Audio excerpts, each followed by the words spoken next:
I'm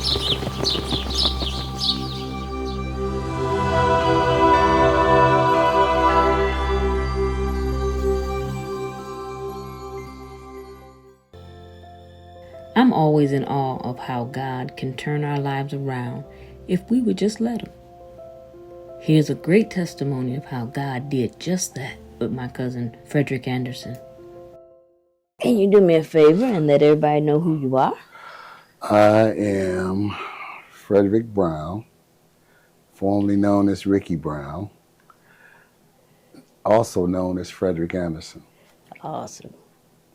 So, what did God do for you? Well, God delivered me from bondage, addicted to drugs, alcohol, you name it, the streets, this to that. God delivered me from it. Okay, what led you to the drugs? What led me to the drugs is being around the wrong people that didn't care anything about me, older people. Okay. That they really didn't care about me at all, not one bit. So they introduced me to drugs and alcohol, and it just spiraled out of control as I grew older. Okay. So what was your starting drug, and then what did you gravitate to? So I started out drinking, stealing my father's alcohol, and from there, one of the older neighbors introduced me to marijuana. So I smoked marijuana for a lot of years. And as I got older, I started dibbing and dabbing in different stuff, taking stuff called mescaline, Okay. and acid. And then from there, I tried a different drug, cocaine. At that time, I couldn't feel it. I didn't know what it was, so I really didn't affect me at that time. And then I also tried heroin. I didn't like that. I didn't like that at all. So I pretty much kind of stuck to the alcohol and the marijuana until I got in my late teens. And then I gravitated into using cocaine again. And that's really where everything just spiraled downhill. Okay. So how long would you say you were using drugs from start to finish? At least 30 plus years, Okay. at least. And in those 30 years, how low did it take you? Oh, man, it took me to the gutter. And people ask me about that today. I tell them that I came from the gutter. Okay. You know, drugs is the only place drugs is going to take you is down.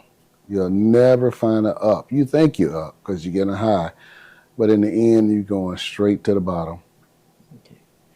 What did you lose? So I lost respect for myself, for my family, my children.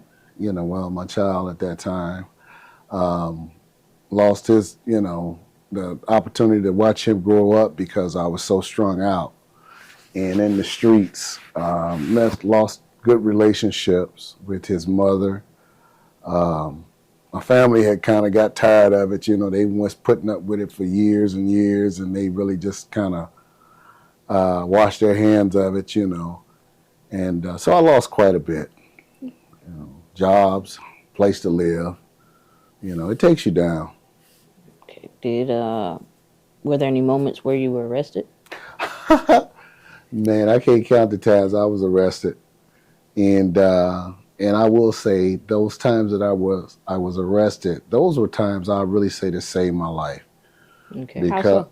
Because the very next hit could have bust your heart, or the very next time you went out and tried to commit crimes for what you get killed. Somebody been and shot you and killed you. It saved my life. I always looked at it that whenever I got arrested, my life was saved. And so getting arrested when you're a drug addict is not so bad, because it gives you an opportunity to rehabilitate yourself, get your health back right. and get your mind back right. So jail can be a good thing. It was for me.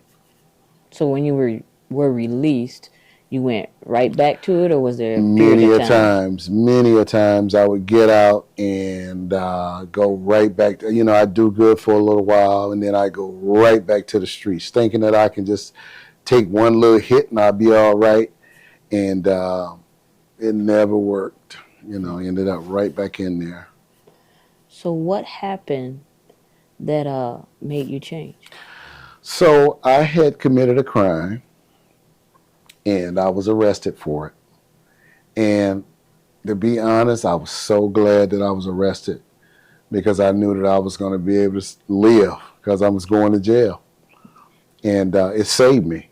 But what changed me was when I was arrested, I was in jail facing, some prison time for the crime I had committed. And while in jail, I got a message from the jailer telling me that my mother had passed. And I didn't think I heard him quite clearly when they said that she had died. And I asked him, I said, "What did you just say?" And they said, "Well, your mom died." And at that moment, man, I just felt like I had lost the world. It was nothing else to live for. Because no matter what I did, that was one person that always had my back. She may not have approved of the things I was doing, but she never turned her back on me. And she always prayed for me. So while in that jail that night, I came to God and I said, "Listen, Lord, if I'm going to change, it has to happen right now. It can't happen tomorrow. It can't happen next week. It has to happen right now because I'm not going to make it if it don't. If you don't change me tonight, I'm not going to make it." And it's at that moment that I finally realized that I was being open and honest with God about my life and what I wanted to happen, that he changed me, that he delivered me from all that mess. It just all melted off of me.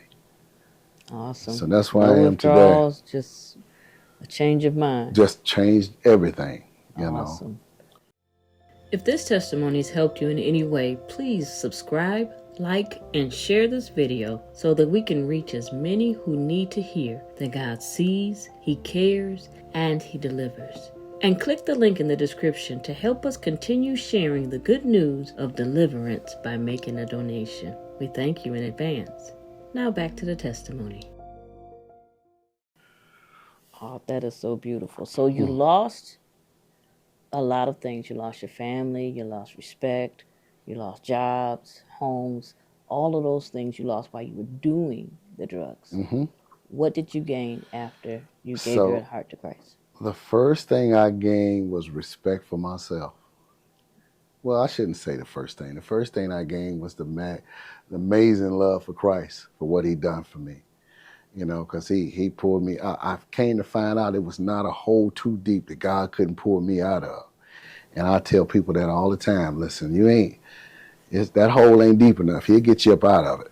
So, what I gained from that, besides self-respect, a beautiful wife, family, friends, people I can say that's friends, the love of my family is just amazing, I'm just so grateful for the opportunity to be able to share my story with people and hopefully it will touch somebody and somebody else will see that it's never too late if you just trust God. Just trust him. I walked around for years with my fist balled up, holding on to stuff that kept me bound. But as soon as I opened my hands up, God started putting blessings in them. And that's what made a difference in my life. And it'll make a difference in your life if you just trust him. So that's the biggest thing that you want people to know is that if you trust him and give it to him. Trust him and believe in him. Only you can make the difference. You have to talk to God. You have to tell him what you want. He hear you. He heard me. If he can hear me, and I'm gonna tell you, I was in the gutter, and he took me up out the gutter. He cleaned me up. I still got some rough edges. He's still sanding on me, He's still trying to straighten me all the way out, but I'm not where I used to be. And I'm grateful for Amen. where he has me today. So one last thing, I'd like for you to be able to address. If there's someone who is where you were right now that's watching, what is the one thing that you could say to them if you only had a few seconds to say it? The one thing I would say if I knew the person that was going through what I went through is the first thing is you have to trust God. Don't be ashamed. Don't be ashamed to ask for help. Because if you're ashamed to ask for help, man, you're gonna stay in that same old situation that you're in, and you're not gonna learn. You're not gonna gain anything from it. Trust God. Reach out to the people that you know that really care about you and got love for you and not gonna judge you. You know what I'm saying? That's a lot of that. In a lot of cases, people end up not reaching out for help because they don't want to be called a crackhead or alcoholic or a dope fiend. And, and it's much easier just to go hang out with those type of people because they get along. But you cannot be ashamed to ask for help. And the first person you should be asking for help is God. Go to God. Talk to him. Like you talk to your neighbor or your homeboy, your homegirl or whatever. Talk to God the same way. You ain't got to speak a certain kind of way. Come to him as you are and just lay it out there. He know everything already, but he wants you to talk about it. Talk about it so he know that you're serious. So that's what I would tell him. The first thing you do is, you need to get down on your hands and knees and thank God that you able to see him for another day, because a lot of people don't make it through that next round. You know, so he's always listening. You just got to open up your mouth and talk. Stop walking around with your fist balled up, holding on to this stuff that's keeping you bound, because it's not good. And if it was good, then you wouldn't be in the situation that you're in. Open your hands and let God put some blessings on them. Amen. Amen. Thank you so much for coming and sharing with us what God has done for you. I Amen. am so grateful that he did it in your life. I'm praying that someone else will be able to leave a comment real soon Amen. talking about how your testimony has blessed their hearts. Amen. Me too.